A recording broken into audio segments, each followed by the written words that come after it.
كان عنا طاحونة نبع المي قدامه ساحات مزروعة في، وجدي كان يطحن للحي قمح وزهريات،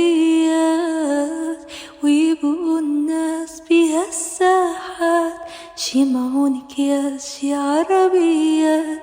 رايحين جايين عطول الطريق تهدر غنيات،